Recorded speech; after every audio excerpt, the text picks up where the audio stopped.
Jésus, nous t'honorons pour qui tu es. Seigneur, tu es grand. Seigneur, tu es merveilleux. Il n'y a point de Dieu semblable à toi. Il n'y a point de Dieu comparable à toi. Jésus, dans les cieux, sous la terre, sous la mer, il n'y a personne qui puisse s'égaler à toi. Alors, Seigneur, tu mérites notre adoration. Tu mérites notre adoration. Tu mérites que nos cœurs soient déversés, que nos cœurs soient exposés devant ta face. Jésus, tu es merveilleux. Seigneur, tu es merveilleux. Merci, Abraham, il est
Seigneur, ouvre ton ciel sur nous ce soir. Laisse-nous baigner dans ta présence. Laisse-nous prêcher dans ta présence. Laisse-nous recevoir le message dans ta présence. Seigneur, que ta présence ne nous fasse pas défaut. Alors que la parole sera relâchée, laisse la vie, laisse l'esprit être mouvement en ce lieu. Transformer les cœurs, transformer les vies. Ajouter ce qui doit être ajouté.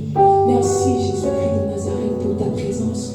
Merci parce que tu nous fais du bien ce soir. Merci parce que tu nous visites. Que ton nom soit élevé. Au nom puissant de Jésus-Christ de Nazareth, nous avons prié. Nous disons tous Amen. Amen. Gloire à Jésus.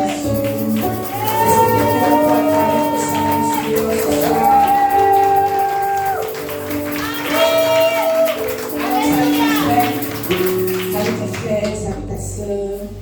Demande-lui comment est-ce que la semaine a débuté. Est-ce que Dieu est toujours aussi bon pour lui? Et pendant que tu t'assois, prenons nos Bibles pour le livre de Genèse 3. Genèse 3, nous disons les versets 7 et 8. La Bible dit: les yeux de l'un et de l'autre s'ouvrirent, ils connurent qu'ils étaient nus. Et ayant cousu des feuilles de figuier, ils s'en firent des ceintures. Verset 8. Alors ils entendirent la voix de l'Éternel Dieu qui parcourait le jardin vers le soir. Et l'homme et sa femme se cachèrent loin de la face de l'Éternel Dieu au milieu du jardin. Gloire à Jésus. Alors nous sommes en train de traiter depuis 4 semaines maintenant, n'est-ce pas, notre thème du mois de février qui marche avec nous. On nous parle de la présence de Dieu, n'est-ce pas, sous le couvert, sinon sous le grand thème marche avec nous. Et selon l'étude qu'a fait Pépé Mo, Papa Momo, l'apôtre Mohamed Sanogo, il a fait une étude le mois de janvier. Sinon, il a sorti un dévotionnel ce mois de janvier-là. Et nous avons dit comme ça que c'est à cet enseignement, n'est-ce pas, que nous venons circoncire la présence de Dieu. Donc quand on parle de présence de Dieu, on peut parler de beaucoup de choses. Mais ce mois de février, nous avons décidé de circoncire, n'est-ce pas, le thème que nous abordons à ce dévotionnel-là. Et dans ce dévotionnel-là, le pasteur m'amène à subdiviser, n'est-ce pas, la présence de Dieu en 3 dimensions. Donc il a parlé de la voix, il a parlé de la main et il a parlé de la face. Alors la voix et la main ont été développées les semaines dernières. Si tu n'étais pas là, gloire à Jésus pour YouTube. Notre église a un compte YouTube. Quand tu saisis l'église à Restauration, et tu seras au parfum de tous les messages. Donc les messages qui ont été prêchés, c'est-à-dire la main et la face, tu pourras aller les écouter. Et donc naturellement ce soir, c'est notre dernier mardi du mois de février. Et nous parlons de la face. Dis à ton frère, la face. La face. Dis la face. La face. Alors, c'est quoi la face de Dieu? Pourquoi la face de Dieu? Comment la face de Dieu? Où la face de Dieu? Enfin, toutes les questions qu'on peut se poser relatives à la face de Dieu. C'est à ces réponses-là, à ces questions-là que nous voulons apporter réponse ce soir. Si Dieu nous fait grâce, si la pomme aussi n'essaie pas de boycotter notre temps, on va y aller. Si la pomme boycotte notre temps, bon, qu'est-ce que je peux faire? Je ne peux pas lutter contre le temps. Le temps appartient à Dieu, n'est-ce pas? Le temps appartient à Dieu. Alors ce soir, nous parlons de la face de Dieu. Et c'est au-delà même de prêcher le message, ça m'a moi-même béni. Souvent, je dis à Dieu que quand il me donne des messages et que moi je suis béni, on n'a pas besoin de donner au peuple, c'est vrai. Ça, non. Si, donc je veux dire que si il y a des messages que tu prêches, que tu ne consommes pas toi-même. C'est ça, des messages que tu prêches. C'est comme des moments là. On se va au marché, on achète céréales, les farines, mais nous-mêmes on ne consomme pas.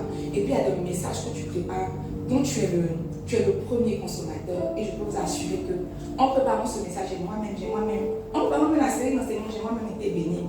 Mais en préparant particulièrement la dimension de la face, j'ai beaucoup appris et j'ai moi-même été bénie. Hier aux environs de 3h du matin, 4-5 heures, j'avais veillé et je partais me coucher. Et j'attendais que mon eau chauffe. Et je tentais de parler à Dieu. Je lui disais que, mais, je ne dis pas que tu es méchant, je ne t'accuse pas. Mais on n'a qu'à se mettre devant les faits. il y a des choses que j'ai demandées, mais en conformité à ta parole. Et puis, toi-même, tu as dit, parce que je l'ai mis devant les faits, moi, je n'ai pas menti sur lui.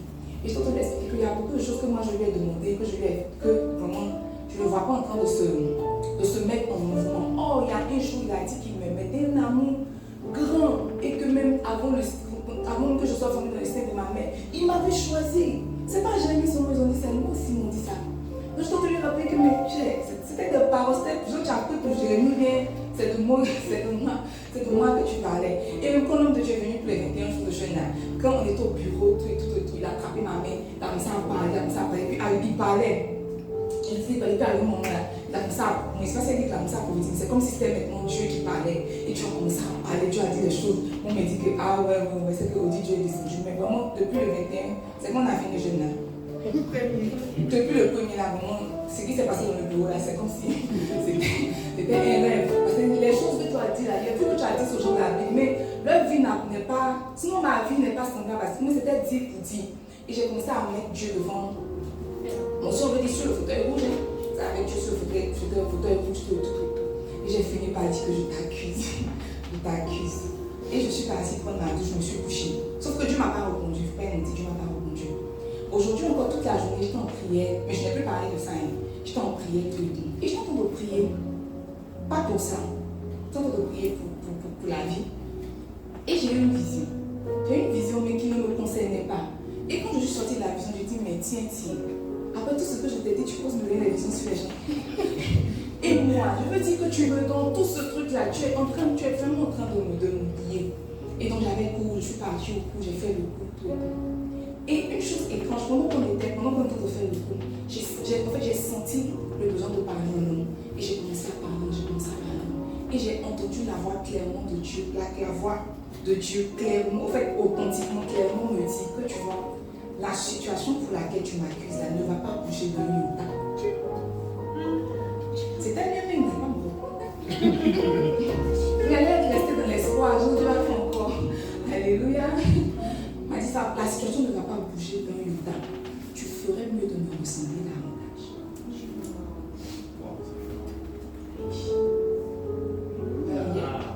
Amen.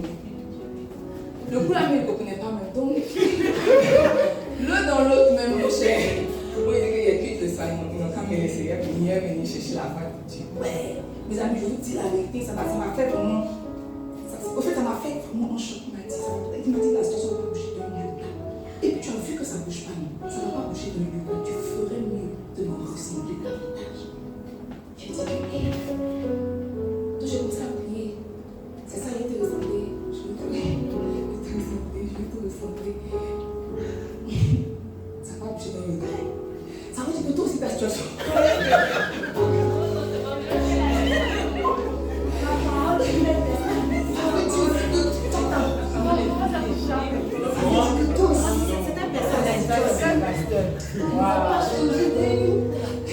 Tu ferais mieux de ressembler à Jésus. Et c'est là que je me suis rendu compte que, oh, mes amis, on a besoin de la face de Dieu. Oui, on a besoin de la face de Dieu. On a besoin de la face de Dieu. Ça nous introduit, n'est-ce pas, dans notre première définition. La face de Dieu. La face de Dieu est la présence, n'est-ce pas? Est la présence de Dieu qui nous expose à son cœur et à son caractère. La face de Dieu est la présence de Dieu qui nous expose à son cœur et à son caractère. Quand on parlait de la voix, on a dit que la voix de Dieu est là comme ça pour nous donner des informations, des orientations et des directives. Dans ma jeunesse, comme nous avons vu tout à l'heure, la Bible dit que alors que Adam et Ève avaient péché, leurs yeux se sont ouverts. Donc ils ont réalisé qu'ils étaient nus et ils ont cousu des feuilles de figuier. Ils se sont fait des ceintures, n'est-ce pas? Le verset 8, la Bible dit, alors ils entendirent la voix de l'Éternel qui parcourait le jardin vers le soir. Et vous voyez, la voix de l'Éternel est venue leur donner des informations, est venue leur donner des directives. Donc la voix de l'Éternel, la voix de Dieu, n'est-ce pas, est la présence de Dieu qui nous conduit, qui nous donne des orientations, qui nous donne des instructions, qui nous donne des directives. On a dit aussi que sa main est la présence de Dieu, n'est-ce pas, qui nous capacite. Quand la voix est venue leur donner une information, en fait, l'information disait que ce que vous faisiez avant, sans beaucoup de difficultés, maintenant vous allez les faire péniblement, parce que la main vous a quitté. Parce que la main vous a quitté. Donc quand on parle de main, on parle d'orientation, on parle de directive. Quand on parle de voix, on parle d'orientation. dit. Quand on parle de main, on parle de capacité, on parle de la présence de Dieu qui vient sur toi pour te capaciter pour une certaine mission. Mais quand on parle de face, on parle du cœur et du caractère de Dieu. La face, sinon la présence face, est la présence, n'est-ce pas, qui attrait au cœur et au caractère de Dieu. Mes amis, croyez-moi, tous ceux qui sont exposés à la présence de Dieu ne ressemblent pas forcément à Dieu. C'est pour cela même qu'il y a des scandales dans notre milieu. C'est pour ça qu'il y a des scandales dans le milieu chrétien. Parce qu'on se rend compte que les fruits ne sont pas en train de ressembler à l'arbre. Donc on voit qu'un goyavier est en train de produire des bananes. On voit qu'un manguier est en train de produire des pommes. Donc tous ceux qui sont exposés à la présence de Dieu, depuis que je prépare ce message, je me rends compte que d'une manière ou d'une autre, on a tous été exposés à la présence de Dieu. Mais sauf qu'on n'a pas été exposés aux mêmes présences de Dieu. Donc il y a quelqu'un qui a été exposé à la présence de Dieu, qui a fait la rencontre. Samson par exemple, il n'a pas vu la face de Dieu, il n'a pas entendu la voix de Dieu, mais il a été capacité. Sa maman a entendu la voix, mais Samson a reçu la capacité, il a reçu l'onction. Donc Samson n'a ni été exposé à la face, ni été exposé à la voix, il a été exposé à l'onction. Donc tous ceux qui sont exposés à la présence de Dieu ne ressemblent pas forcément à Dieu. Donc quand on parle de la présence de Dieu qu'on appelle face, c'est la présence de Dieu qui te fait ressembler très peu près à Jésus, qui te fait ressembler très peu près à Dieu. Qui te fait ressembler très peu près à Jésus, qui te fait ressembler très peu près à Dieu. La deuxième définition que je veux donner à la présence de Dieu qu'on appelle la face, sinon je ne sais pas si c'est une définition, mais c'est quoi? C'est que la présence face est pour ceux qui sont amoureux de Dieu. Et pour ceux qui sont amoureux de Dieu. Mes amis, je suis pasteur maintenant depuis un bon moment. Et je me rends compte que toutes nos prières ne sont pas forcément des prières pour aimer Dieu. Sinon, toutes nos prières n'exposent pas forcément notre amour pour Dieu. Toutes nos prières n'exposent pas forcément notre amour pour Dieu. Vous voyez, c'est quand quelqu'un est amoureux qu'il se dispose pour faire des réajustements. C'est l'amour qui nous pousse, n'est-ce pas, à faire des réajustements sur nos cœurs, sur nos âmes, sur nos caractères. Pourquoi? Pour ressembler davantage à Jésus, mais surtout pour lui plaire.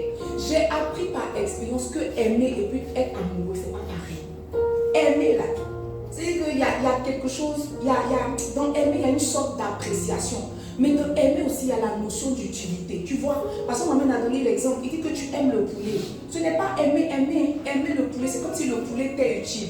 Le poulet est utile à ton estomac, que ce soit en soupe, en braisé, en fumé. Le poulet t'est utile. Donc quand je dis que j'aime le poulet, en réalité tu l'aimes. Mais tu l'aimes pour l'utilité qu'il représente pour toi. Donc quand on parle d'aimer, il y a la notion d'utilité, il y a la notion d'appréciation. Mais être amoureux, c'est qu'on est profondément épris. On est profondément épris. Quand il vient de dire que je suis amoureux de toi, il est en train de dire que je suis profondément épris de toi. Je t'aime d'un amour très profond et très sincère. Ce qui veut dire que si quelqu'un n'est pas prêt à faire des réajustements de son caractère pour toi, il ne t'aime pas. Il ne t'aime pas vraiment. Il ne t'aime pas vraiment. Tu vois, tous ceux qui disent que c'est comme ça que je suis, il faut me prendre, il faut t'adapter là. C'est juste parce qu'ils ne t'aiment pas. Sinon, quand un homme est amoureux, quand une femme est amoureuse, elle est prête à faire des réajustements pour rentrer dans le moule de la personne qu'elle aime. Il y a des gens qui sont devenus musulmans parce que leur conjoint est musulman. Il y a des gens qui sont devenus chrétiens parce que leur conjoint est chrétien. Moi, je vous ai dit, ma maman, elle était musulmane, son papa était musulman. Et la raison pour laquelle elle et son mari sont séparés, c'est pas parce qu'ils ne s'aimaient plus. C'est juste parce qu'elle avait décidé de devenir chrétienne. Lui aussi, il a décidé de rester musulman. Et puis elle est devenue prophétesse, lui il est resté ce qu'il est devenu. Il est resté ce qu'il est resté. Donc quand quelqu'un n'est pas prêt à se réajuster, à se mettre dans le moule, c'est le signe qu'il ne t'aime pas assez. Quand on parle de la face de Dieu est ce que recherchent les amoureux. Seuls les amoureux peuvent rechercher la face de Dieu. Mes amis, vous savez, la plupart même des prières qu'on fait là, quand on analyse bien, soit on cherche la voix, soit on cherche la nuit. Quand tu es en train de prier, Seigneur, oins-moi, je veux faire ton œuvre. C'est une belle prière. Et quand tu es en train de prier comme ça, tu auras la présence de Dieu. Sauf que tu auras la présence de Dieu, mais qui va venir de capacité, mais qui ne va pas forcément te faire ressentir à Jésus. Souvenons-nous, la Bible dit que des gens sont venus pour dire, Seigneur, en ton nom nous avons chassé les démons, en ton nom nous avons fait tel miracle. Il a dit quoi? Arrière de moi, ouvrier d'iniquité, je ne vous ai point connu. En d'autres termes, vous avez eu ma main, moi, on n'a pas eu le temps de fusionner. Connaître, ça veut dire, elle a dit que Adam connut Ève, et puis elle enfanta, le premier fils c'était Caïn.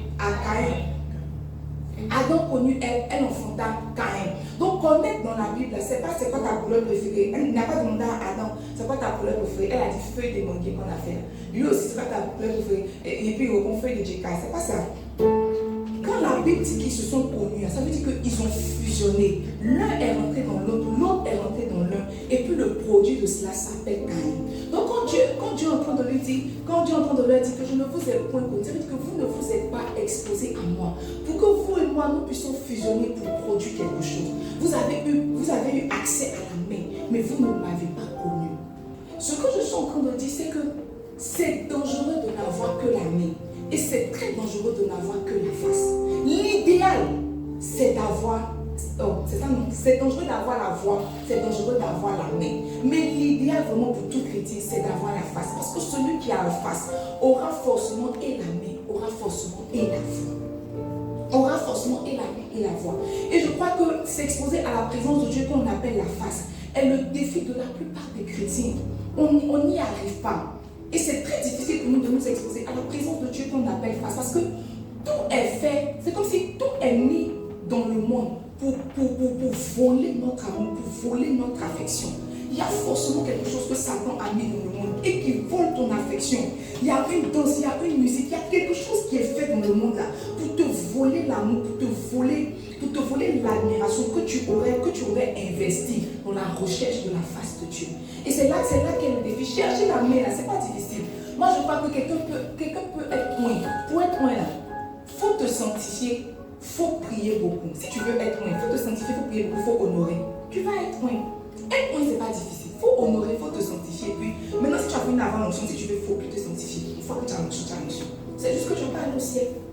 Mais pour être point, c'est pas difficile. Pour entendre la voix de Dieu, c'est pas difficile. Tu dis, Seigneur, parle-moi. J'ai besoin d'orientation, dis-moi quelque chose. En fait, Dieu vient naturellement. C'est comme si la voix de Dieu même vient naturellement. La Bible dit qu'eux, ils ont connu qu'ils étaient nus. Ils n'ont pas appelé la voix de Dieu. C'est la voix de Dieu qui est venue à eux pour leur demander, ah, vous êtes où? Donc la voix de Dieu même, en fait, c'est la première chose qui vient. C'est ce qui est naturel. Mais la face est très difficile. Si nous prenons une échelle de 100 personnes, il y a peut-être une personne, peut-être des 1000 personnes qui ressemblent effectivement à Jésus, qui a effectivement son cœur, qui a effectivement son caractère. Samedi, on était à l'évangélisation et il y a un jeune qui m'a demandé que, ah, est-ce que moi je suis juste? Il a dit que moi je suis juste. Il dit, et puis il dit que lui il est juste. Il dit, ah, mais le juste, il suffit de te trouver avec un peu de drogue. Que tu es juste comme. Il dit, non, ça compte pas. Hein. Que eux, quand ils sont juste là, ils peuvent se droguer, ils peuvent forniquer, ils peuvent vivre la vie. Que le sang de Jésus a déjà coulé, ça a coulé même. Déjà versé sur la croix. Donc eux, ils sont justes. Eux, ils ne sont pas justifiés par le sang. Hein. C'est ça, non, eux, ils disent qu'ils sont justifiés par le baptême. Par le baptême d'eau et d'esprit. Quand je lui demande, tu es baptisé d'eau, il dit non. Il est baptisé d'esprit, il dit non. Il dit, mais toi, tu as justification. C'est quel mot? Parce qu'on suppose même que tu es justifié par l'eau et par l'esprit. Mais quand tu n'as ni l'eau, tu n'as ni l'esprit. Il veut me faire entrer, il veut me faire entrer, il veut me faire entrer. Et si tu regardes même, toi-même, tu es juste. Fais de la vie, tu es juste. Moi, toi, tu es juste. Est-ce que tu ressembles à Jésus? Ah, en tout cas. Je me souviens, on était en train de faire une réunion. Et puis, je suis en train d'évaluer. Je demandais à la fille, sur une échelle de 1 à 10. Sur combien, sinon à combien évaluez-vous votre ressemblance à Jésus? Elle qui s'est levée m'a dit 10. Je dis qu'on n'a qu'à arrêter la réunion.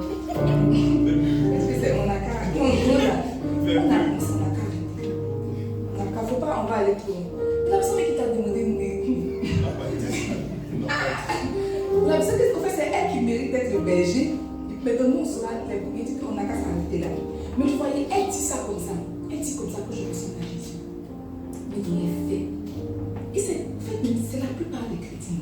Quand tu demandes à quelqu'un de dire ça va ta relation avec Jésus, il va dire tu es Jésus, oui, tu es chrétien, oui. Mais quand tu pèses dans les faits, il ressemble à rien en Jésus. Il ressemble à absolument rien à Jésus. C'est comme moi. Tu me vois, je m'appelle Flamba. Mon nom de famille est français. Je suis français. Mon père, est-ce que je ressemble à une française? Si elle n'est pas dit, tu ne peux pas savoir.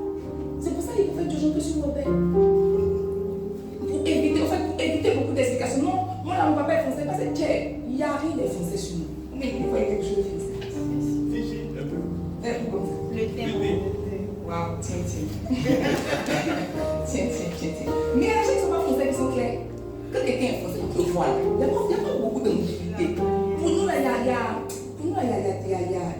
des ambiguïtés. C'est mieux à dire pour les Robert de quoi il y a aussi le nom multiplié. C'est délicat. Donc la présence de Dieu face, n'est-ce pas, est celle qui te fait ressembler à Jésus. Et elle est pour ceux qui aiment Jésus profondément.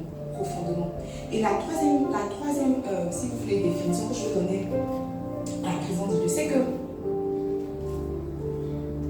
la présence de Dieu face est ce qui introduit, sinon est ce qui fait, sinon est ce qui cultive le fruit de l'esprit dans le cœur de l'homme. Mes amis, j'ai appris avec beaucoup de difficultés, par expérience aussi, que si Dieu t'a pas aidé, toi tu peux pas cultiver le fruit de l'esprit. Tous nos fruits sont testés au jour le jour. C'est que chaque fois que tu te réveilles, il y a un fruit que Satan a décidé de tester. Et généralement, on échoue. Une petite situation arrive, tu es dans la tristesse. Jonathan, je me souviens même cette semaine-là, j'étais profondément dans la tristesse. Et j'étais couchée et je voulais vraiment me sentir. Mais ça, Dieu, il faut me prendre dans tes bras. J'étais là comme ça et je n'ai pas senti de bras me prendre. Non, mon chéri, je suis restée comme ça. Je suis restée comme ça dans la présence de Dieu. Et puis, il y a un cantique qui est passé. Hier, quand j'avais mis des cantiques, et puis il y a un cantique qui est passé. Et c'est comme si mon esprit s'est souvenu que ce cantique, quand j'ai écouté, je l'ai écouté en 2021. Et je demandais à Dieu, mais comment est-ce que j'allais? Franchement, papa m'a dit d'aller faire l'église. Et comment est-ce que j'allais faire l'église? Qui allait m'écouter? Et quand je me suis souvenu de la prière que j'ai faite en 2021, je me suis rendu compte que c'était dans l'église même qui était en train de faire comme s'il y avait personne devant moi, je n'avais personne derrière moi.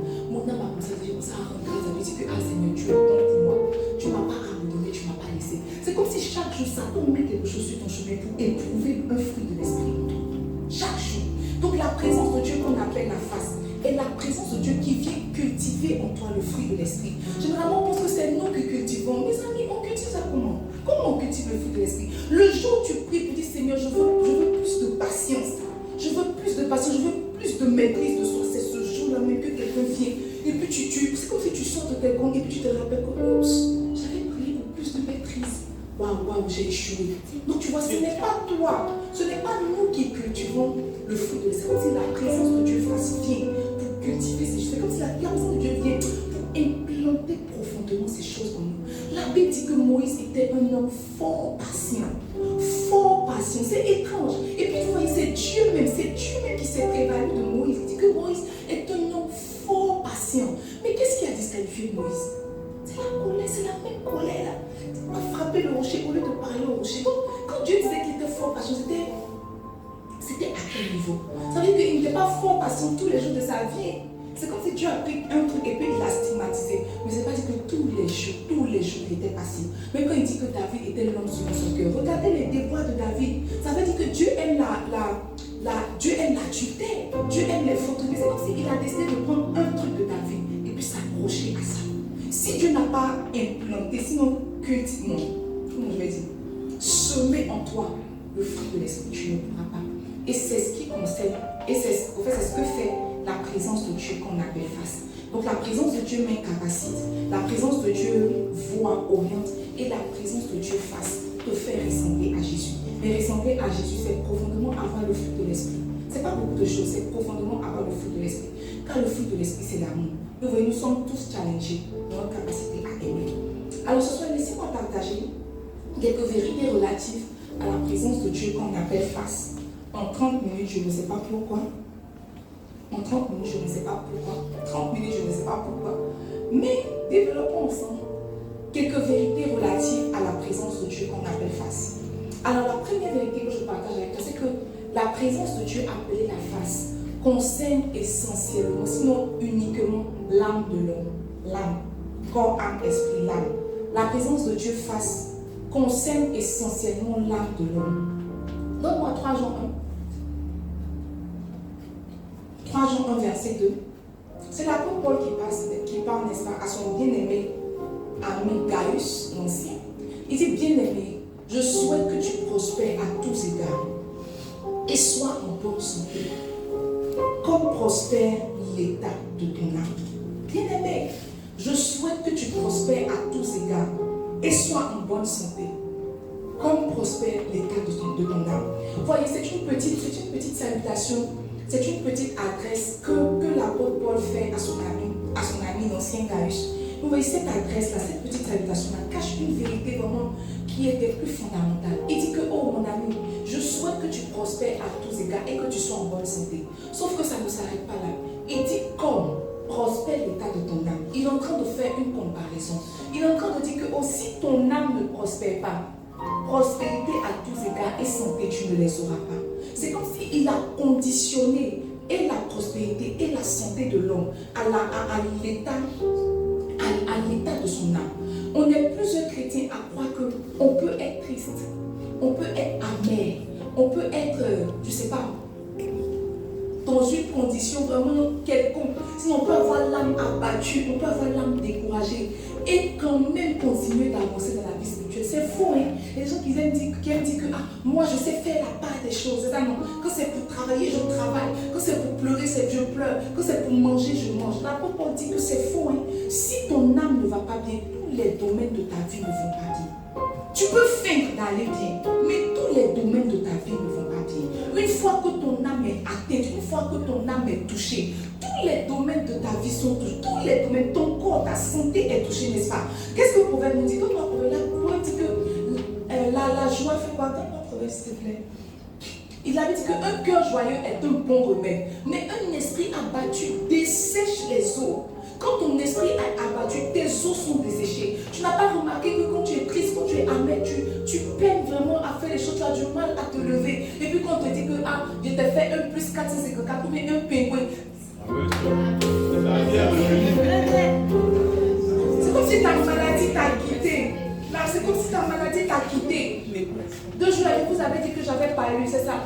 Vraiment. Waouh. C'était pas palu, c'était l'état de mon compte. Quand j'ai vu mon compte comme ça, j'ai senti que mon corps que ça n'allait pas bien. Le bébé qui m'a dit que allait te donner un peu d'argent. Il dit, mais attends, j'ai la vie, le mouvement est laid. Ce n'est pas que j'en étais malade, je ne sais pas comment je veux dire. Quand ton âme est affectée, ton corps, c'est comme si c'est ton corps qui prend le choc et ton esprit n'arrive pas à s'élever. Quelqu'un se dit que son âme ne va pas bien et il va aller dans la présence de Dieu, il va s'élever spirituellement. C'est faux. Moi, je vous ai dit, une fois j'étais partie dans la présence de Dieu, j'étais partie prier. Dieu m'a dit, je n'aime pas quand tu es amené. Ça me repousse. Moi, j'ai lutté avec l'amertume. Non. Moi, j'ai pas eu les péchés que toi, tu as eu. Si je partais en enfer, ça allait pour l'amertume, pas pour ce que tu fais. Tu vois ce que tu fais? C'est pas ça que je fais. Si toi et moi, on se voyait là-bas, c'est pas là-bas, on va pas se justifier. Moi, je... C'est pas là-bas, on va pas se justifier. Comment arriver? Tu as dit que mes pasteurs, il dit que non, c'est pas ça. C'est pas ça pour moi, là, c'était le cœur. Mais tu vois, là-bas, on n'a pas le temps de se justifier. Donc, vous pouvez me justifier ici. C'est fini. En fait, si moi je partais en fait, c'était à cause de l'amertume. J'étais profondément amer. Beaucoup de situations de la vie qui m'avaient rendu amer. Et Dieu m'a dit que je n'aime pas quand tu es amer. C'est comme si ça ne produit pas un parfum qui m'attire. Il faut lutter contre l'amertume. Moi, j'ai lutté contre l'amertume. Si quelqu'un a lutté contre l'amertume, c'est moi. Je peux dire que je me suis en sortie. Il ne faut pas mentir, je me suis en sortie. J'ai quelques séquelles, mais en tout cas, ma tête est sortie de l'eau. Quelqu'un se dit qu'il peut être dans l'amertume et puis aller regarder même. Mais ça me souvent maintenant on est des comédiens. Genre tu fais par là peut-être être ton mari et ta femme et puis c'est que tu vas en retraite. C'est pas Dieu que tu vas aller rencontrer. Tu ne peux pas aller rencontrer Dieu. Ou mais ta retraite va servir à construire mon cœur, bâtir mon cœur, glace mon cœur. Mais tu ne veux pas dire que tu t'es élevé, puis que tu as dit que waouh. Donc je vais dire Dieu c'est profondément ma tête. C'était pas Dieu, j'étais dans un frisson m'a touché. C'est ton âme qui a commencé à se. Moi tu as dit que c'était un peu bizarre, je sentais une certaine sécheresse. Ça veut dire que c'était les eaux qui avaient commencé à se dessécher. C'était pas Dieu. Un cœur joyeux est un bon remède, mais pas un esprit abattu dessèche les eaux. Paul dit à Gaius que je veux que tu prospères, je veux que tu sois en bonne santé, mais si tu ne veilles pas sur l'état de ton âme, ces choses-là c'est comme si ces choses-là ne seront pas manifestées. La présence de Dieu face concerne essentiellement l'âme. Vous voyez, on ne touche pas l'âme comme ça. On touche pas l'âme comme ça. Tous ceux à qui on dit que tu as une don de guérison, ils se disent non, ils vont aller dans les chutes. Et ils se disent que aller dans les chutes, prier pour quelqu'un qui ne marchait pas, qui marche maintenant. Ils pensent que c'est le plus grand don des guérisons. Mais c'est faux. Moi, je crois que le plus grand don des guérisons, c'est la guérison des blessures du cœur. Parce qu'on ne voit pas. Même pendant que tu étais guéri, la personne, tu ne sais pas, elle t'a pleuré. Mais tu n'es pas guéri. Au contraire, on t'a dit qu'il y a me venger. Parce que tu ne vois pas, on ne voit pas. Elle ne voit pas. Et puis tu vois, pourquoi on entretient. Tu vas lui montrer les tenants, les aboutissants. En fait, c'est parce que Dieu voulait faire ça avec toi qu'il a permis ça. Quand on entend des rentrées comme ça, Satan lui dit que non, Dieu a fait ça, les autres n'est pas passé par là, que pour toi là. C'était des pourquoi tu dis que oh, je vais venir 2 fois plus j'ai été mieux fini. Là, les blessures du cœur, c'est délicat parce qu'on ne voit pas à l'œil nu. Et c'est là qu'intervient la présence de Dieu face. Donne-moi Genèse 32. Jacob dit, il dit, laisse-moi, non, c'est quel verset ça? Donne-moi ce verset 28. Jacob appela ce lieu du nom de Péniel, car dit-il, j'ai vu Dieu face à face, pas mon corps, pas mon esprit. Il dit, j'ai vu Dieu face à face, et mon âme a été sauvée. Quand j'ai vu Dieu face à face, quand j'ai été exposé à la présence de Dieu qu'on appelle face, la conséquence directe, c'est que mon âme a été sauvée. Mon âme a été sauvée, veut dire quoi? Mon âme a été remise en son état initial. Mon âme a été restaurée, mon âme a été réinitialisée. J'ai vu Dieu face à face et mon âme a été sauvée. La présence de Dieu face permet, en fait, c'est comme si la présence de Dieu face vient et guérit ton âme, vient remettre ton âme en son état initial. Tout le monde veut l'onction, tout le monde veut avoir la voix de Dieu. Mais les gens ne s'asseyent pas pour traiter la question de l'âme. Parce que pour eux, c'est une petite chose, c'est une petite question. Ils vont passer dessus. De tous les cas, s'ils ont l'onction et s'ils ont la voix de Dieu, ça peut aller. Ça ne peut pas aller. Ton âme va toujours te ramener en arrière. Peu importe comment tu t'élèves en esprit, peu importe comment Dieu te parle, peu importe, ton âme va toujours te ramener en arrière. Jérémie dit, quand je pense à ma détresse, quand je pense à l'absence et toutes ces choses, il dit quoi? Mon âme est abattue au-dedans de moi. Mais ce que je veux ressasser, c'est que les bontés de l'Éternel, ça veut dire que même le prophète Jérémie avait de l'amertume dans son cœur. Avait de l'amertume dans son cœur. Peu importe comment Dieu peut t'utiliser, si ton âme est abattue, ça va toujours te ramener en arrière. C'est comme si ça va toujours te tirer. Tu veux essayer de faire des efforts. La plupart même des chrétiens, qu'est-ce qui les retient? Tu as fait un chrétien qui ne vit pas dans le péché. Il essaie de vivre correctement, il fait ses offrandes, il fait ses sacrifices. Si tu vois qu'il n'est pas en train de prospérer, comme Paul l'a dit, le problème se situe au niveau de son âme. Ce n'est même pas parce que tu as un esprit de même percée que tu n'arrives pas à épargner. En fait, le manque d'épargne vient exposer que ton âme est malade. C'est ton âme qui est malade. Et la maladie de ton âme, là, c'est ce qui se manifeste, n'est-ce pas, en incapacité d'épargner. Regarde, ton âme est malade. Vous voulez dire que nos âmes sont malades? Nos âmes sont malades. Nos âmes sont malades. Il dit, j'ai vu Dieu face à face et mon âme a été sauvée. Mon âme a été remise en l'état. Mon âme a été réinitialisée. Maintenant, je ne suis plus Jacob, je suis Israël. Maintenant, je peux embrasser correctement ma destinée prophétique. Mes amis, Jacob, dans tout le parcours de Jacob, il a eu des femmes, il a eu des enfants, il a eu des richesses, il est venu avec des biens. Il a dit que quand Ésaü le rencontrait, quand il partait rencontrer Ésaü, il a fait partie, n'est-ce pas, des biens, il a fait partie des cadeaux. Donc depuis Ésaü, il a dit que non, moi-même, Dieu ne m'a pas laissé aussi, je suis bien. Il faut garder tes présents. Donc il a eu femme, il a eu enfant, il a eu des richesses. Sauf que son âme n'était pas encore sauvée, son âme était abattue. Donc tu peux t'élever dans la société, tu peux jouir d'une bonne santé. Mais si ton âme n'est pas encore, en fait, si la question de l'âme n'est pas encore réglée, c'est délicat. En fait, tu ne vis pas, tu vis, tu respires, mais tu existes. Mais tu n'es pas véritablement en train de vivre. Jacob dit que, oh, j'ai vu Dieu face à face et mon âme a été sauvée. Mon âme est redevenue l'âme que Dieu avait prévue pour Israël. Je suis en train de dire que, en fait, si quelqu'un ne traite pas la question de l'âme, il se peut qu'il n'accomplisse pas correctement sa destinée.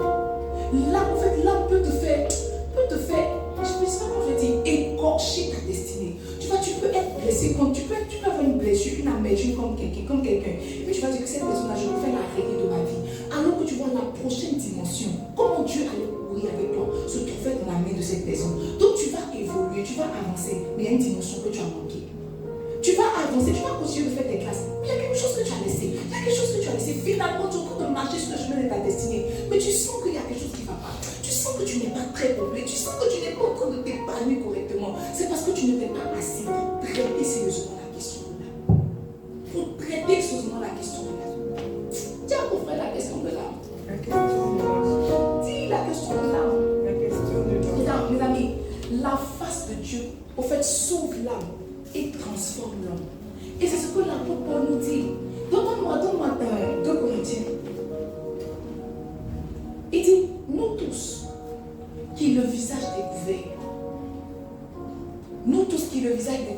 contemplons comme dans un miroir la gloire du Seigneur. Nous sommes transformés en son image, dans une gloire dont l'éclat ne cesse de grandir. C'est là l'œuvre du Seigneur, c'est-à-dire l'Esprit. Donc ça, c'est la version passée. Il dit, nous tous qui le visage découvert, nous contemplons comme dans un miroir la gloire du Seigneur. Nous sommes transformés en son image, dans une gloire dont l'éclat ne cesse de grandir. Et c'est là l'œuvre du Seigneur, c'est-à-dire l'œuvre de l'Esprit.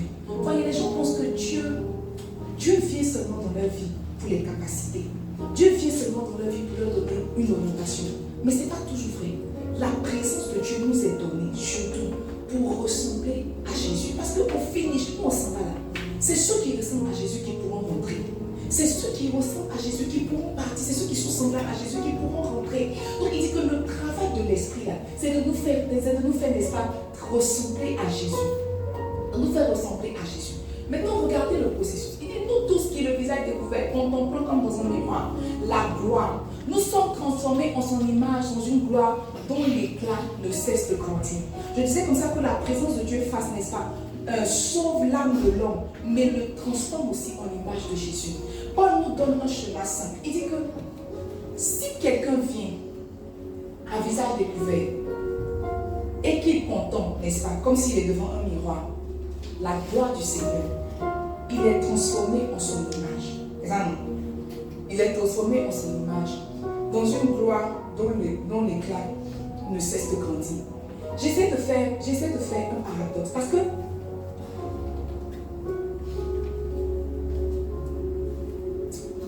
quand j'ai médité ça y est, ça m'a vraiment fait un tic.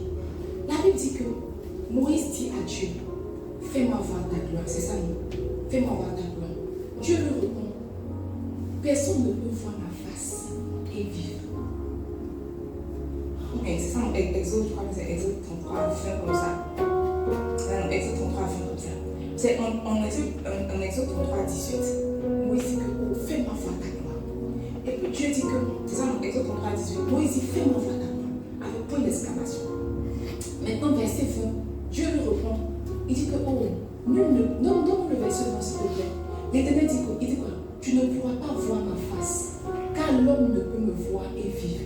En d'autres termes, la gloire de Dieu, c'est sa face. C'est pas nous on a dit, hein, c'est Dieu lui-même. Moïse a demandé la gloire. Lui répond à Moïse que non, tu ne peux pas voir ma face et vivre. Donc c'est comme si voir sa gloire, c'est voir sa face. Voir sa gloire, c'est voir sa face, c'est ça, non? Romains 2 Corinthiens 3. Donc, la Bible dit que nous tous, si nous avons le visage découvert et que nous contemplons comme dans un miroir la face du Seigneur, puisque sa gloire c'est sa face, la face du Seigneur, nous sommes transformés en son image. Et je méditais dessus et je me suis dit que si on contemple sa gloire, c'est qu'on entend contempler sa face. Mais quand on contemple sa face, on est transformé en son image. Donc même sa face, c'est une image. Mais, pendant ces peines, Moïse dit, fais-moi voir ta gloire. Il dit, tu ne veux pas voir ma face et vivre. Donc la gloire, c'est la face.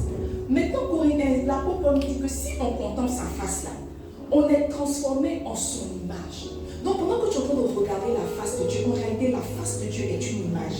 La face de Dieu, quand on n'a pas la face de Dieu, c'est une image. Maintenant, je suis allée sur Google, je suis allée chercher c'est quoi une image. Laissez-moi vous lire ce que Google dit. Google dit qu'une image est une représentation visuelle ou mentale.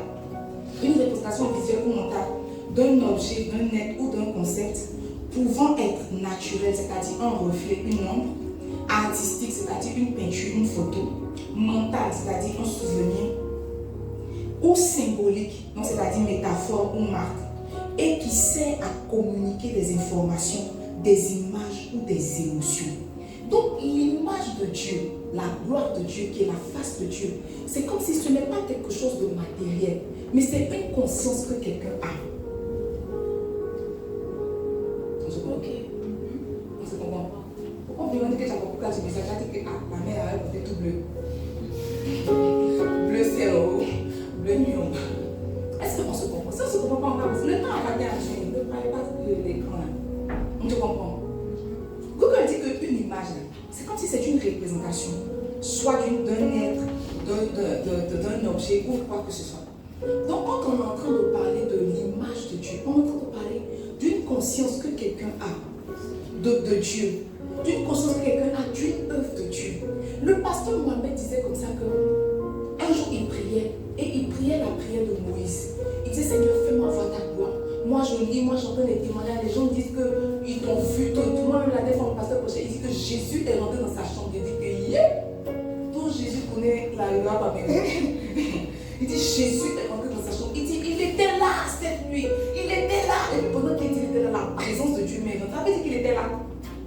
Ou bien, parce que Dieu atteste toujours. Sinon il dit qu'il était là. Vous savez, il n'était pas là. Il n'était pas là. Il dit il était là cette nuit. Il était là. Puis il tombe là-bas. Ah! C'est comme si Dieu dit que c'est vrai, il m'a pas. Il était là. Il était là. Quand tu nous dis toujours qu'il était dans la présence de Dieu là, il n'y a pas quelque chose qui s'est passé. Il n'y a pas quelque chose qui s'est passé. Mes amis, il dit qu'il priait, il dit que les gens rendent témoignage, qu'ils t'ont vu, et moi aussi je veux te voir, je veux voir ta gloire. Et puis Dieu lui a dit que, oh, que tu vois, bon, je paraphrase, Dieu lui a dit comme ça que, en fait, tu ne peux pas me voir. Peut-être qu'on ne se rend pas compte. Ce n'est pas parce que Dieu a dit qu'il est notre papa, qu'il ressemble à nos pères biologiques. Tu vois, non? Quand il dit je suis ton papa, là, il parle du cœur de papa. Mais Dieu ne ressemble pas à ton papa Kofi. Et Dieu ne ressemble pas à ton papa Kwaku. Mes amis, Dieu est immensement grand. Peut-être qu'en fait, tu n'es pas en train de te rendre compte que Dieu est immensement grand. Un roi donne à un roi. Salomon dit, en fait, quand Salomon est en train de faire sa prière, quand il a fini de bâtir le temple, qu'il a fait sa prière et qu'il est en train de demander pardon à la présence de Dieu de venir faire dans le temple, il dit quoi? Dieu habiterait-il véritablement sur la terre? Lui-même, il se demande. Il dit, voici les cieux des cieux ne peuvent te contenir. Les cieux, en fait, le ciel, quand tu regardes, il y a un peu de lumière, tu mets une lunette de soleil. Il a dit que le ciel, les cieux des cieux, pas un ciel, pas deux ciels, pas trois, il n'y a pas combien de ciels. Il dit que les cieux des cieux ne peuvent te contenir. Combien moins cette maison que je t'ai bâtie. En d'autres termes, quand je suis en train de demander à ta présence de venue, je suis en train de demander à une portion de toi, à une représentation de toi, à quelque chose de toi qui va nous assurer que tu es là. Peut-être que tu n'es pas là dans ton entièreté, dans ton immensité, mais au moins tu es là. Mes amis, quand nous sommes en train de dire Jésus, nous voulons ta face, nous voulons te voir, je crois que la plupart des chrétiens ont déjà vu Dieu. On a déjà vu Dieu. Sauf qu'on ne veut pas se contenter d'un dos comme Moïse. Il a dit à Moïse, je vais te cacher dans le rocher, tu vas voir mon dos. Moïse n'a pas dit que non, moi je veux te voir en entier, je vois tes pieds, ta tête, ta nuque, non, je veux voir ton tout. Il a compris qu'en fait, voir le dos de Dieu, c'est déjà très immense. Et ça passe dans Timothée, il dit que Dieu habite dans une lumière étincelante. Quand tu entends dire tu veux voir Dieu, tu entends de dire quoi? On a tous déjà fait une représentation de Dieu. Mon pour Jacob, la Bible dit qu'un homme est venu lutter avec lui. C'est pas ça. Un homme est venu lutter avec lui. Quand il a fini et qu'il a bâti l'autel, il dit que j'ai vu Dieu face à face et mon âme a été sauvée. La Bible dit, mais c'est comme si l'ange était venu représenter une partie de Dieu. Toi, tu vois un ange, mais je ne sais pas, là, il y a une ombre qui te couvre, il y a une petite représentation, dans ton esprit, vois Dieu. C'est voir un peu, je ne critique pas, un peu comme nos frères romains font. Il y a une femme qui s'élève dans le ciel, elle monte dans son manteau de gloire. Tu te dis que voir Dieu, c'est ça. Jésus, je veux voir ta gloire, je veux te voir. Tu te dis qu'il va descendre dans son temps de voler. C'est moi, non. Dieu, en fait, Dieu se fait voir par des portions. Ma maman rendait un témoignage. Elle disait que quand ils étaient en train de se séparer avec son mari, et puis ils étaient en train de. Elle disait pourquoi elle voulait rester chrétienne. Elle a dit qu'elle dormait. Moi, avant, elle me moquait, elle ne faut pas y mentir, elle était un enfant. Elle dit qu'elle dormait. Et puis elle a vu Jésus. En fait, elle a vu une robe blanche comme ça. Il marchait sur le mur. Et puis il est venu dire, viens, on va partir, viens me servir. Et elle dit que quand il lui a demandé, il n'y avait pas deux réponses dans sa gorge. C'est comme si c'était un oui. Et puis elle a dit oui, puis il a beaucoup parti. C'est ce qui a fait qu'elle était prête à perdre Marie.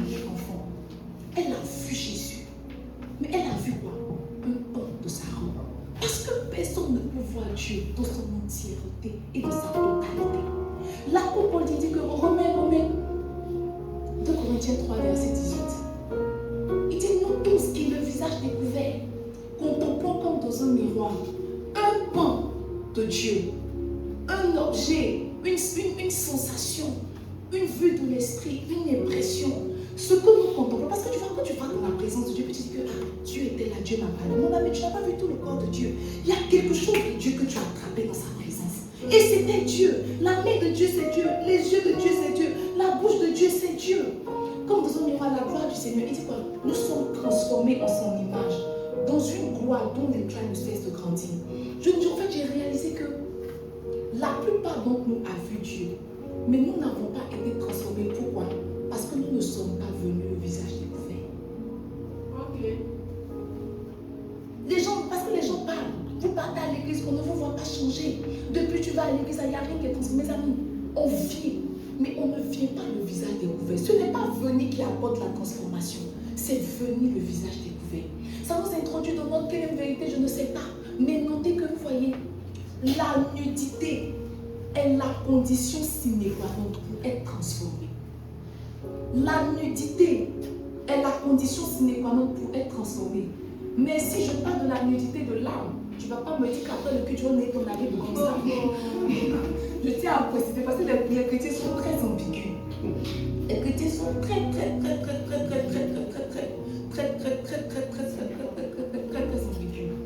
La nudité, n'est-ce pas, est la condition sine qua non pour être transformé en image de Dieu. Ou bien écrit, seule la nudité nous transforme en image de Dieu. Quand je parle de nudité, je parle de transparence. Quand je parle de nudité, mes amis, je parle de dépouillement. Je parle de quoi? Je parle d'humilité. Je parle de vérité. Nous venons dans la présence de Dieu, mais nous ne sommes pas vrais. Tu vas voir quelqu'un venir dans la présence de Dieu. Elle est amère, elle s'est battue avant de venir.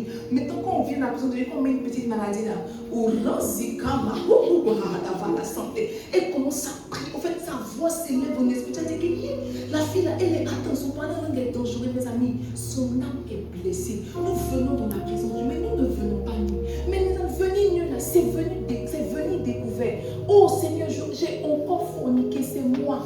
Et tu vois, faut pas te dire que non, je n'ai pas fait exprès. C'est moi-même, je l'ai appelé. Et j'ai choisi mes dessous. Parce que tu vois, en fait, c'est ça, venir le visage découvert. Parce que tu rentres dans la présence de Dieu, tu viens dans la repentance. Seigneur, j'ai encore péché, demande pardon. Oh, délivre-moi, j'ai encore chuté, ça n'a pas été moi. Alors que le ciel a vu tout le schéma. Vraiment, quand tu ne voulais pas chuter, il y a des types de dessous qui ne peuvent pas chuter. Tu as pris tes dispositions, les Ivoiriens disent que tu t'es même rasé, tu dis que tu n'es pas prévu. Tu n'es pas prévu. Venir nu, en fait, c'est venir tel qu'on est. Exactement qu'on est. Seigneur, je suis une voleuse. Je suis une menteuse de haut vol. Quand moi j'attrape le mensonge ne peut pas s'échapper. Je mets ici, j'envoie ici, je lance là-bas. Seigneur, je mens. Et puis tu vois, c'est pas que je mens, je prends plaisir à mentir. Voici ceux à qui j'ai menti dans la journée. Je sais que tu sais, mais laisse-moi te dire. J'ai menti ça, j'ai menti ça, j'ai menti ça. C'est venu nu. On vient dans la présence de Dieu, mais on ne vient pas le visage découvert. On vient le visage. Mais ça, tu peux te couvrir aux yeux de tes amis, mais te couvrir aux yeux de Dieu, c'est grave. C'est grave.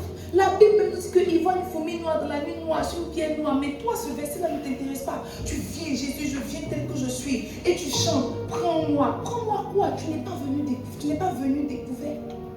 Nous tous qui le visage découvert, contemplons comme dans un miroir la gloire du Seigneur. Nous sommes transformés en la même image. La nudité est signe de mort, est signe d'abandon. Il a répondu à Moïse, Exode 33, verset 20, il dit, nul ne peut me voir et vivre. C'est ça, non? Donne ma conscience, s'il te plaît.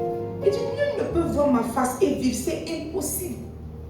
C'est impossible. Tu ne pourras pas voir ma face, car l'homme ne peut me voir et vivre. Quelqu'un qui veut être exposé à la présence de Dieu qu'on appelle face, doit au préalable mourir, doit au préalable être mort, se livrer en fait entièrement, je n'ai plus rien. Et mes amis, c'est cet état d'esprit-là que Jacob avait. C'est ce état-là qui dit que cette nuit-là, Jacob demeura seul. Il était prêt à en découdre, il était fatigué. Parce que quand on lit, j'ai vu Dieu face à face et mon âme a été sauvée. C'est la fin de quelque chose. Mais ça a commencé quelque part. Cette nuit-là, il a décidé de se livrer. Cette nuit-là, il a décidé de se dénuder. La Bible dit qu'un ange est venu lutter avec lui. J'ai réalisé que chaque fois un ange vient lutter avec nous, chaque fois la présence de Dieu vient lutter avec nous, mais nous faisons tout pour garder nos habits. Nous faisons tout pour garder nos appuis. Là, il n'a pas prié pour avoir. Un ange est venu le visiter pour lutter avec lui. Jacob a dit que tiens, cette fois-ci là, c'est vrai que j'ai tout, c'est vrai que j'ai les enfants, c'est vrai que j'ai la richesse, c'est vrai que tu m'as promis que tu vas me ramener dans le pays de mon papa et je suis en train de partir. Mais c'est pas parce que je suis en train de revenir que je vais forcément prospérer là. C'est pas parce que je suis en train de revenir que je vais vraiment m'établir là. Il a dit cette nuit là, c'est cette nuit. Il a dit qu'il s'est battu avec l'ange. Il s'est battu avec l'ange. L'ange dit que Laura, laisse-moi partir. Il dit que non, aïe, non. Je ne te laisserai point aller, que tu ne m'aies béni. Et on a étudié ici le ministère des anges. Vous êtes sûr que Jacob peut lutter avec un ange? Vous êtes sûr? Ange.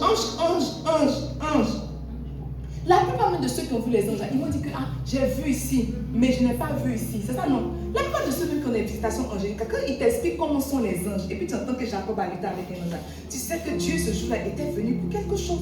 Là, il va lutter, et puis l'ange va dire que s'il te plaît, laisse-moi aller. Maintenant, Jacob va dire que non, non, mes amis, c'est impossible. Il a dit que quand un ange a levé la main dans le combat de David, 180 000 personnes sont tombées.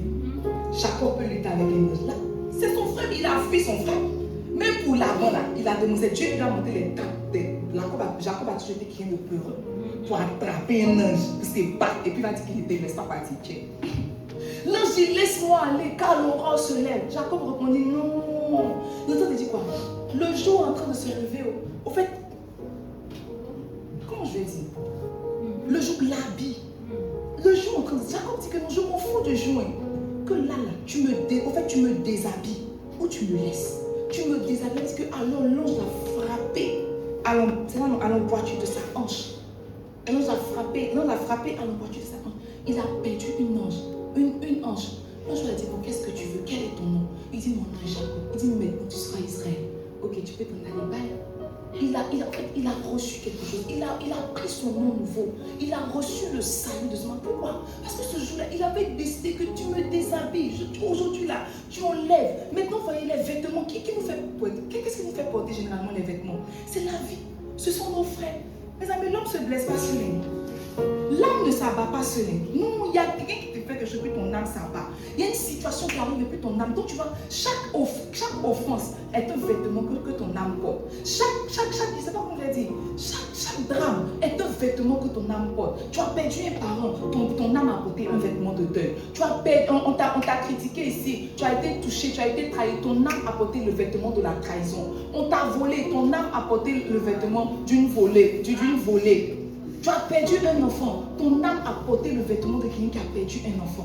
Maintenant, Dieu veut lutter avec toi. Tu dis que non, va-t'en, il fait chaud, il ne faut pas les gens vont me voir tel que je suis. C'est ça. Tu vas voir quelqu'un, il ne va pas, mais tu vas dire ça va. Dis oui, tout va bien. Les gens portent des vêtements. Jacob dit que non, cette fois-ci là, je vais rester nu, il faut me dénuder. Et en fait, c'est comme si Dieu avait examiné que le plus grand problème de Jacob, c'était sa mobilité. Le plus grand problème. Pourquoi on l'a frappé à l'emboîture? C'était sa mobilité. C'est parce que tu peux marcher que tu peux aller voler bénédiction. C'est parce que tu peux marcher que tu peux fuir. C'est parce que tu peux marcher que tu... C'est parce qu'en fait, toute sa force là était dans sa poche. Il a travaillé 14 ans pour 2 femmes. 14 ans pour avoir 2 femmes. Toute sa force était dans ses hanches. Quand l'ange l'a frappé, maintenant il a commencé à dépendre de quoi? D'un bateau. Maintenant il était dépendant de Dieu. Il était dépendant. Tu vois, quand tu es fort et puis maintenant tu es dépendant de quelque chose, là, tu deviens profondément humble. Tu deviens profondément humble. Les gens ne sont pas transformés parce qu'ils ne viennent pas le visage découvert. L'apôtre Paul nous rassure que si nous venons dans la présence de Dieu et que nous avons le visage découvert, nous sommes transformés en l'âme. C'est-à-dire que l'image de Dieu vient. L'image, c'est comme s'il prend nos maladies. Il nous donne son image. Il prend nos maladies. On prend son image, il prend nos faiblesses. Le temps que tu te rends compte, tu ressens exactement à Jésus. C'est quoi qui t'empêche de développer le fruit de l'esprit? C'est ton âme. C'est pas ton corps, c'est ton âme. C'est ton âme qui fait que tu n'es pas en joie. C'est ton âme qui fait que tu n'aimes pas. C'est ton âme qui fait que tu n'es pas patient. C'est ton âme, toutes ces choses-là. Et quand on est dans la présence de Dieu, qu'on vient le visage découvert, mesdames, on est forcément transformé. C'est le manque de nudité, sinon l'absence de nudité qui fait qu'on ne ressent pas, ce qui fait qu'on ne bénéficie pas forcément de la présence de Dieu qu'on a en face. C'est ça, non? Que Dieu nous fasse grâce. Waouh, tiens. J'ai des vérités encore, mais il me reste 1 minute. Il me reste 1 minute. Mais vous voyez, je vais vous dire rapidement comment quelqu'un peut s'exposer à la présence de Dieu qu'on appelle face. J'ai beaucoup de points, mais je veux insister sur un point, puisque l'heure est déjà bien partie. Mes amis, la prière. La prière est le moyen par lequel on s'expose à la présence de Dieu. Déjà à toutes les présences de Dieu. C'est la prière. Tu veux entendre la voix de Dieu, c'est la prière. Tu veux l'onction, la prière. Tu veux la face, la prière.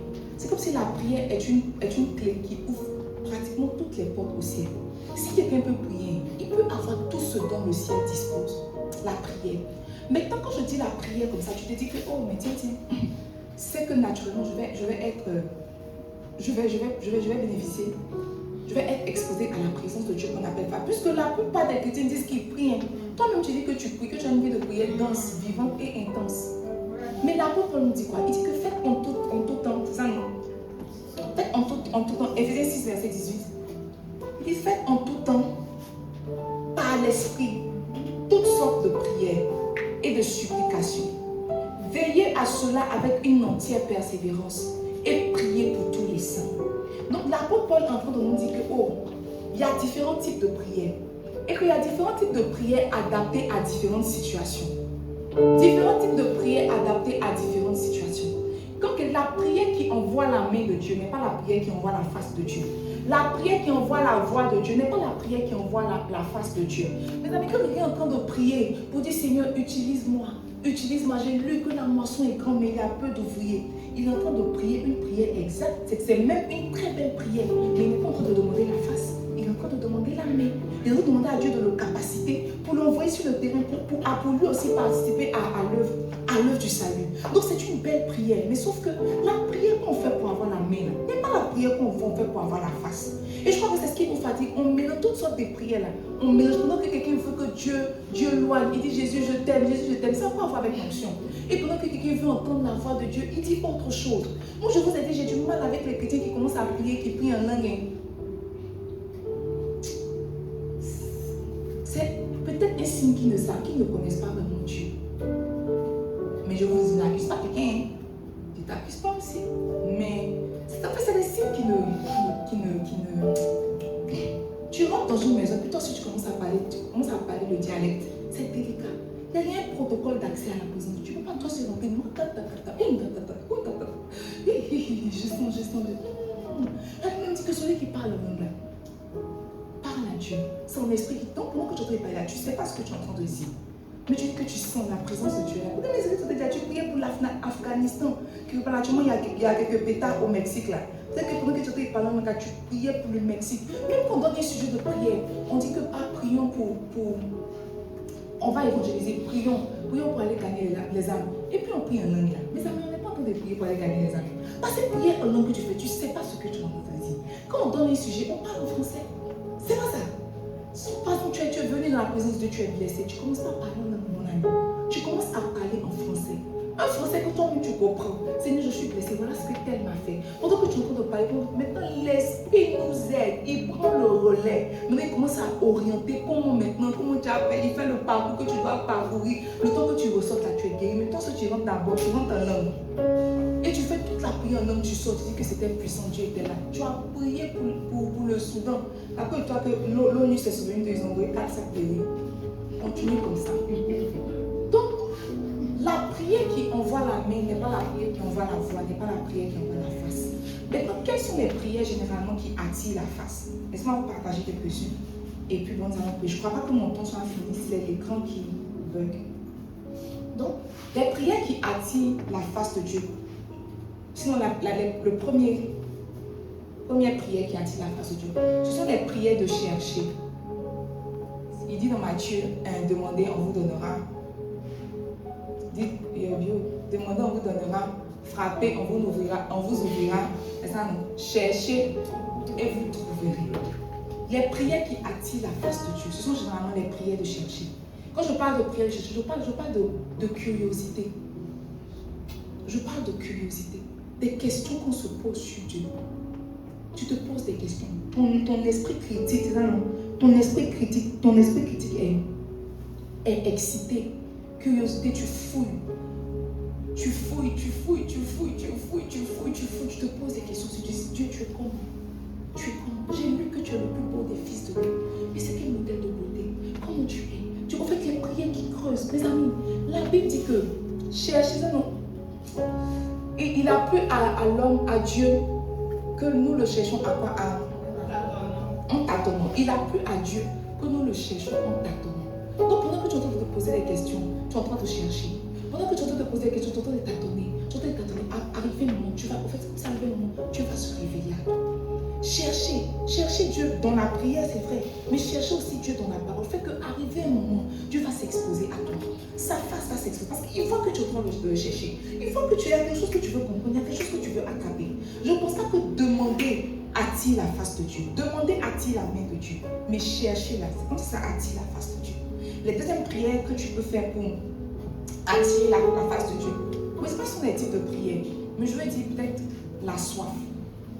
Mes amis, si quelqu'un a soif de Dieu, et si quelqu'un a soif de Dieu, d'une manière ou d'une autre, Dieu finit par se révéler à lui. David dit que, oh, mon âme te cherche, ça non, comme une biche zoupie après les courants d'eau.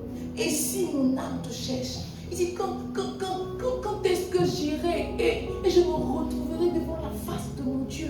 Il a soif, il veut aller devant la face de Dieu. Quand quelqu'un a profondément soif, peut-être que tu ne sais pas, mais tu n'as pas remarqué, mais si quelqu'un frappe à ta porte et te dit que j'ai soif, tu vas lui donner de l'eau. À moins que tu sois profondément méchant. Mais tu vas lui donner qu'il faut boire. Généralement, on ne refuse pas de l'eau à ceux qui ont soif. C'est comme ça que Dieu ne refuse pas sa soif, sa face à ceux qui ont soif de l'eau. Si tu ajoutes à tes prières la soif, naturellement, là, tu vas attirer la face de Dieu. Le troisième type de prière, c'est ce dont je parlais tout à l'heure, l'exposition, dévoiler son cœur. Mes amis, quand quelqu'un se met nu devant Dieu, Dieu vient le connaître, Dieu vient le féconder. C'est naturel.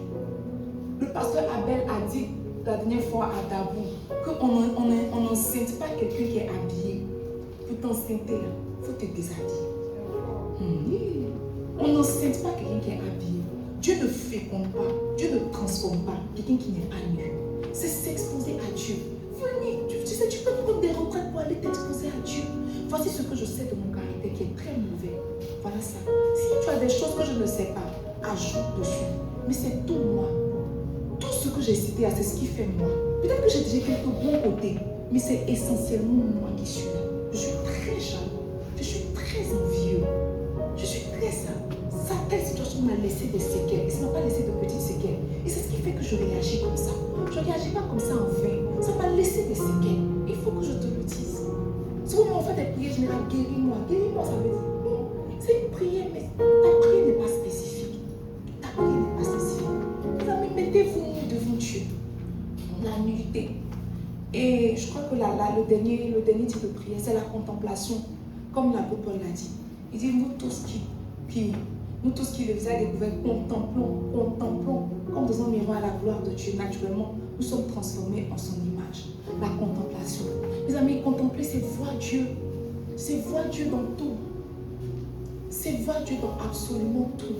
Voir Dieu dans la lumière qui s'allume. L'électricité était coupée tout à l'heure. Je suis en train de voir la main de Dieu dans l'électricité qu'on a. C'est vrai qu'on paye la facture, mais on est dépendant de la CE. Si la CE coupe l'électricité, tout ça, on sera très mal à l'aise. Donc tu vois, je suis en train de voir la main, l'amour de Dieu pour moi. Parce qu'il y a des fois où on s'est coupé et puis on a prêché dans les noix. Que dans ta tête, on peut expliquer, donc il faut me faire grâce. Que la lumière vienne et puis la lumière est venue. Je vois là la main de Dieu. Donc quand je serai dans la présence de Dieu ce soir, je vais lui dire que merci. Tu es bon. Tu ne refuses pas les choses qu'on te demande. Tu es un bon papa. Tu es un bon. Contempler Dieu, c'est dire qu'il est bon. Il est grand, il est merveilleux, il est excellent. Et puis tu vois, ce n'est pas un atalakou qui n'est pas fondé. Parce que c'est vrai. Parce que c'est vrai. Tu es grand dans toutes tes œuvres. Tu es intelligent. Mes amis, regardez comment Dieu fait concourir. Dieu fait concourir les temps, les circonstances. Regardez comment, si Dieu veut te faire rencontrer quelqu'un, regarde, il te fait rencontrer quelqu'un qui connaît quelqu'un, c'est beau. Dieu est un artiste. Ça va te faire, il va te faire marcher, il va te faire rencontrer ton projet de destinée. Non. Il y a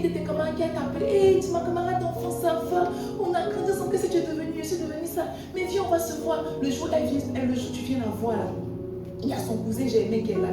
Puis son cousin Germain te voit, il dit, mais tiens, quelle beauté. Je peux avoir le mot de ta camarade, tu dis, oh, mais vas-y, donne-lui. Le temps que tu ouvres tes yeux, tu t'es marié. Tu vois, et puis tu vois que tu me racontes l'histoire, tu vois que Dieu est beau. Parce que ce jour-là, c'est Dieu qui a fait qu'elle t'a écrit. Tu es contempler Dieu, c'est ça. Tu es beau, tu es grand, tu es merveilleux. Quand on dit que tu es le plus beau des fils de l'homme, nous, on ne connaît pas tous les visages des fils des hommes, parce qu'il y a des fils des hommes aussi qui sont beaux. Quand on dit que tu es le plus beau là, on ne voit pas ta beauté dans le visage, on voit ta beauté dans ta capacité à faire des choses belles. Quand Dieu fait une chose, elle est excellente, elle est belle et elle est parfaite. Hier nuit, pendant que je veillais, je regardais la clôture de Alpha 40 du pasteur Marcelou là. Quand le drone est passé, je me suis levée. J'ai dit, hey. Mes amis, ici, vous pouvez regarder et dire que qui est Jésus? Et écoutez le message qu'il a prêché. Je ne juge pas. Non, je ne juge pas. Il veut dire que c'était un message. Il a prêché sur Jésus guérit le cœur. Donc il a prêché sur ça. En fait, j'étais arrêtée, je me demande, mais c'est quel appel on lance? Et puis les gens entendent, venez dans le stade. C'est quoi on dit? C'est quoi on dit? C'est quoi on dit? Et puis quelqu'un, tu vois, moi tu peux m'inviter au programme. Si moi je suis à partir de la 3e rangée, il me retourne. Moi que vous voyez, c'est compliqué. C'est quoi tu as fait comme ami pasteur? Là, quand on me donne combien de place? Mais à l'église là-bas, là, quand on est arrivé, puis on dit qu'il n'y a pas de place dans la salle, qu'aller en haut pour on passe sur l'écran. Il dit, mais l'écran de l'église et puis l'écran de la maison, quelle est la différence? Fier, j'ai bougé. Fier, oui, c'est pas écran. Il a regardé l'écran là-bas. Mais je me suis assise et dit, attends, un homme appelle comment pour dire qu'il y a la clôture de mon programme, il y a la clôture de mon événement. Et puis les gens partout viennent, et puis ils sont en train de louer Dieu. Ils regardaient comme ça, ils disent, Jésus, mais tu es merveilleux. C'est comme si pendant qu'il lance l'appel, il y a quelque chose qui amplifie sa voix. Ça va dans les villes, là, ça va là-bas. Et puis Dieu met dans le cœur de quelqu'un vient, Dieu met dans le cœur qui vient, Dieu met dans le cœur de quelqu'un vient. Il est monté sur la scène, il dit présence. Ah, c'est son mot fétiche. Il cherche mon mot. Présence, présence, présence. C'est de la présence de Dieu en moi. Il me demande, qu'est-ce qu'il a dit pour que la présence de Dieu, mes amis, pour que la présence de Dieu envahisse notre petite salle là. Regardez les prières qu'on fait.